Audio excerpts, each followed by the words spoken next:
This video is in partnership with BlockFi. An easy 10x in Polkadot and Kusama. What do you think?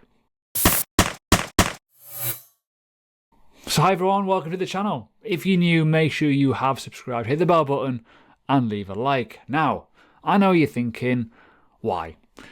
It's fully interoperable, it's a multi-chain, it has a solid use case, has a solid team, solid staking mechanism, it's awesome, I like it. Why can this not do that? Let's be honest, right? If Dogecoin can do it, if rubbish coins like SafeMoon and freaking whatever else there is these days can do it, why can't this? And we're going to explain why in this video. So, let's have some fun. First thing, we need to look at the differences. Polkadot versus Kusama, very, very similar in a way. However, they are multiple different entities of chains. So they're totally different, right? One does one thing, one does the other. I've mentioned it in a previous video in the past in terms of Kusama being more the experimental chain, being more not so much the higher risk ones, but the ones that won't realistically get on the parachain system of Polkadot.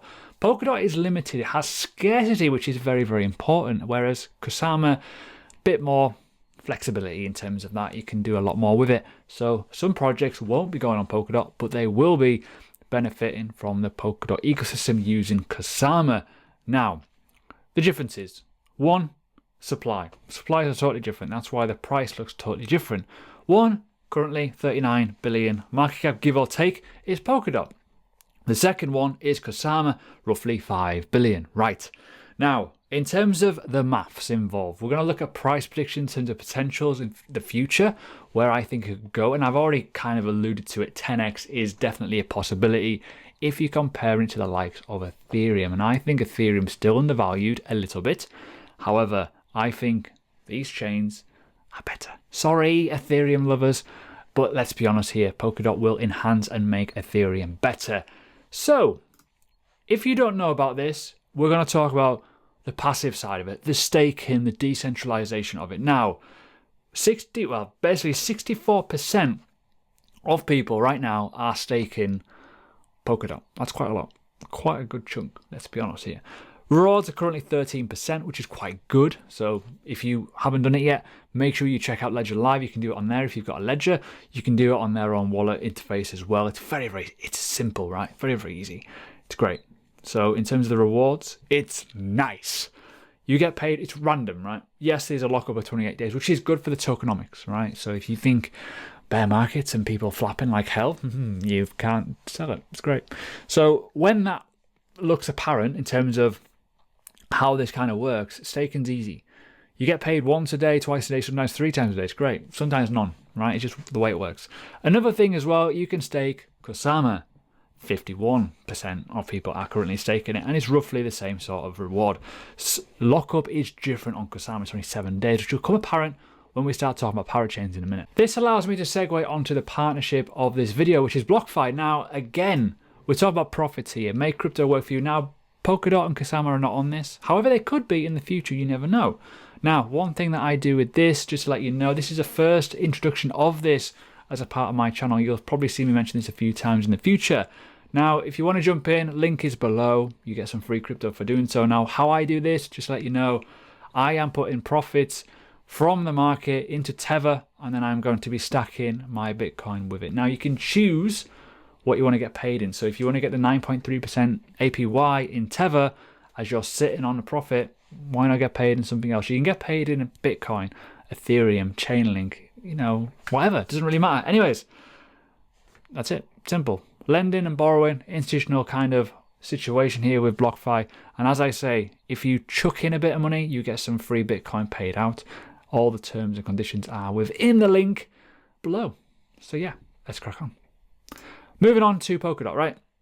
So, if you're unaware of this, just to let you know, everything is about to kick off. The green button is about to be pressed very, very soon. Now, I don't know how much you know about Polkadot, but I believe that you probably know a little bit.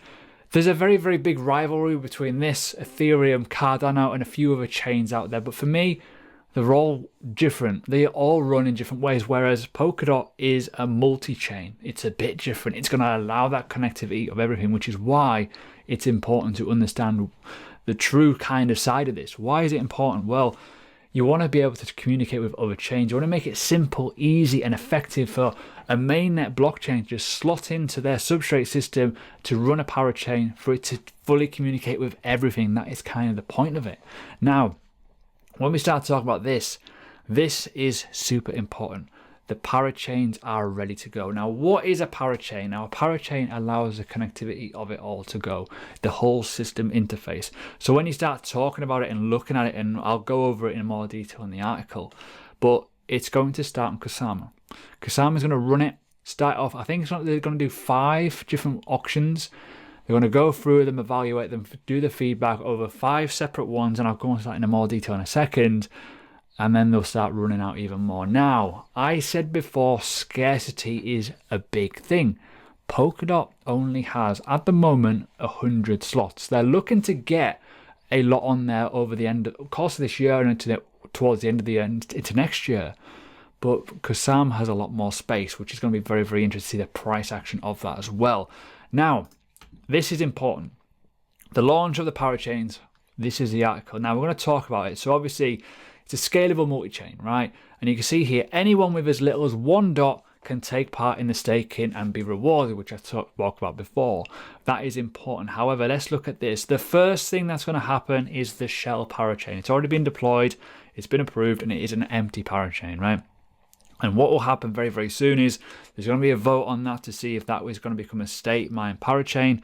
But we need to talk about the decentralization of these projects. There's a lot of people staking it. There's a lot of validators.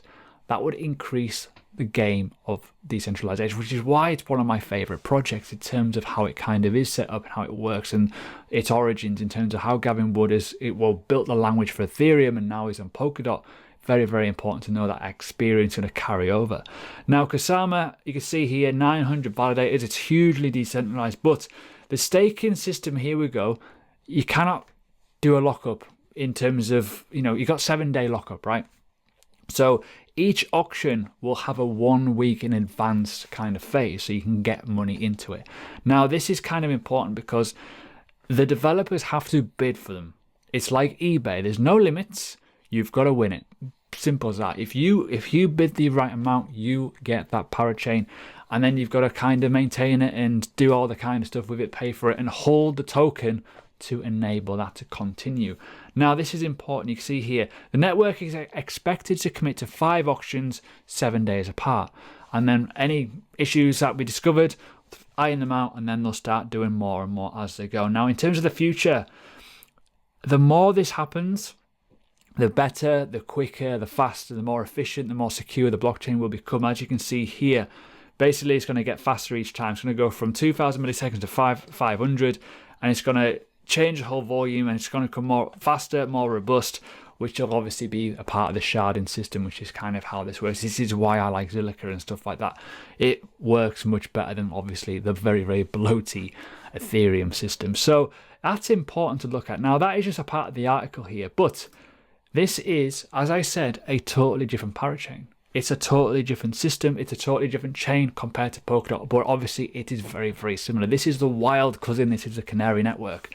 This is going to be just as efficient, just as good, just as secure, everything about it, but the 2 different projects. So for me, why not look at both of them? In my opinion, I do hold a little bit of Kusama, not many, but I'm pretty full up of Polkadot, and I'm looking to continue to add to my bag in the future as a core hold because I rate it very, very, massively.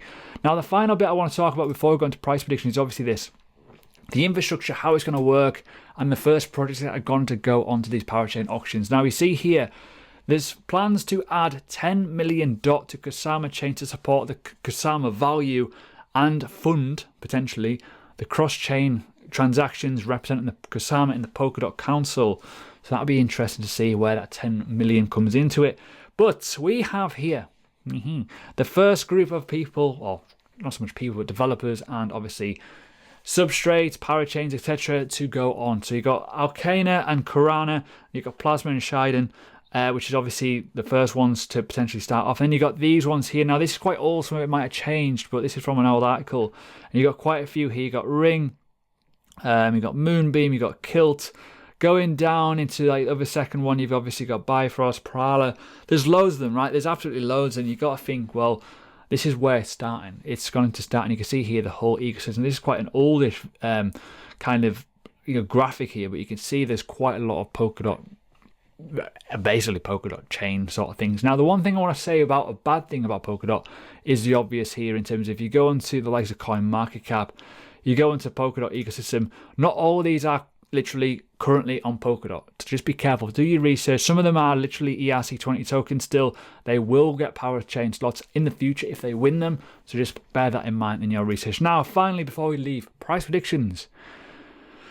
Ethereum is 405 billion. In my opinion, I think that's undervalued, but I also think there's a massive gap between Polkadot, which is 38.7 billion, versus at 400. We're looking at, in my opinion, a 10x, give or take, from this period. If you think about it, well, just over 10x essentially.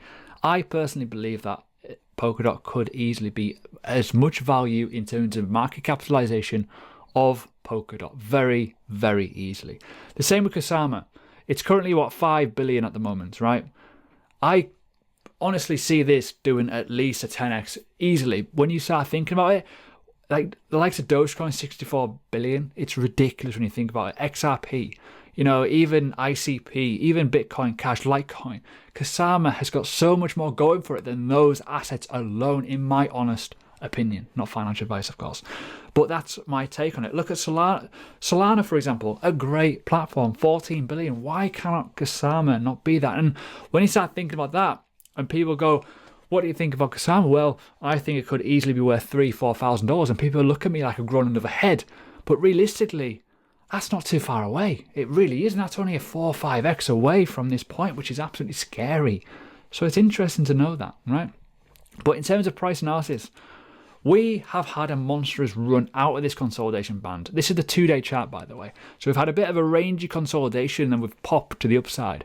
Now, what we've got here, we've got this impulse going down to this 382, and we've found a level of support in and around this region.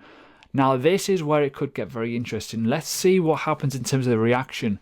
Do we continue going up in the BTC chart, or do we fizzle off and then we start going down a little bit to then maybe retest this region, this top level? But obviously it depends on what Bitcoin does with this chart, because it's a Bitcoin version. If Bitcoin becomes rampant, it goes aggressive, this will come down. In terms of the USD chart, again, we've got this obvious level here. We've got this low to this high, and what has happened here, we've went and tapped this 618 level literally perfectly, and we've bounced back off it. We may well continue going up and then do another test of all-time high, which was $49 from the other day. We may well see $56 or $64 very, very soon. But in my opinion, I think, honestly, I think this is severely undervalued at the moment, given the fact of the fundamentals and the developments coming out.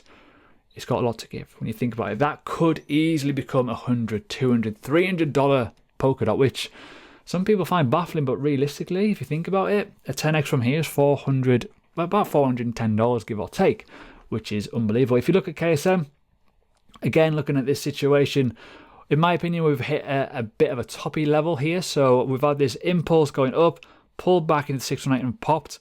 It may well cool down. So what we can look at now, essentially, very, very easy sort of situation here. If we're looking at, well, let's just say from that low, we may well pull back quite a bit. But we'll see what happens overall. But buy the rumor, sell the news as well. Remember that. However, if you're thinking long term, more parachains, more projects, more token flow, more interoperability with other tokens and other chains, it's going to do very, very well pricing. More people will lock it up. More people will need it for the bonding. Developers, more people will be interested in it as well, because that's going to be important. Now, before I end, obviously here, we need to look at the USD side. I'm going to go from this low to potentially this top here where we are right now, or even actually could be this bottom one here. We've already kind of wicked in and around that region just below it. So not this candle, we've wicked in. We may well have reacted already, and we may well be looking at $800 in the future. But for me, long term, by the way, as an investor, I think it's got a long way to go.